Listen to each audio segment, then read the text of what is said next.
Hey, good afternoon. So I want to share this with y'all real quick. This was something that just blew my mind.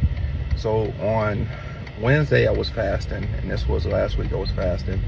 I was at work, and one of my coworkers asked me, he said, hey, you drink coffee? I'm a coffee drinker, blah, blah, blah. I said, man, I love coffee. I said, I just can't have none today. He said, why not? He said, I told him I was fasting. He said, okay, and I could tell he was real careful about, asking me about that. And he then was like, okay, I think it was probably about 5 minutes later before we started our team meeting. He came to me and was like, if you don't mind me asking, is it a religious thing? Why are you fasting?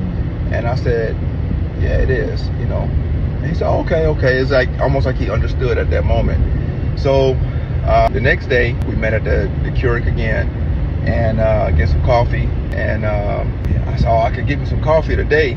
And he was like, okay, he said, if you don't mind me asking, he said, what religion are you? And I kind of chuckled in my head. I said, well, I'm a Christian. He said, oh, the look on his face, well, I'm a Christian too.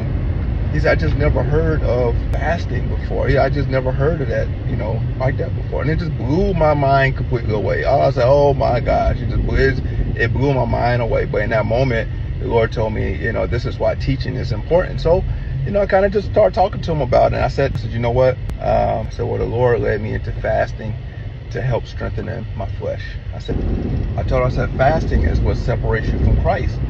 And God called us to be close in Christ-like.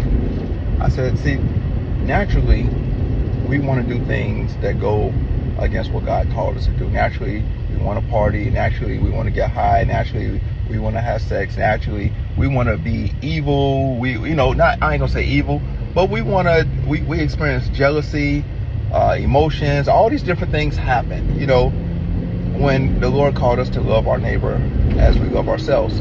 But most of the times we feel these natural emotions that come across us. Most of the times we're not wanting to share. Most of the times, we want to just kind of just hang out and party and do all these things. And we want to be greedy. We want to eat as much. We want to make all the money in the world. We want our names to be in the clouds, right? And as I was explaining this to him, he was just nodding and just taking it all in. Another guy, I just started recently, so I don't even know this other guy. He just came up. He was also a co-worker. He came up. He said, yeah. He said, the flesh make you want to just do the heebie-jeebies, just dance all around like that. It was so funny. And he was like, Apostle Paul talked about it. He says, I discipline my flesh so that way I'll be approved.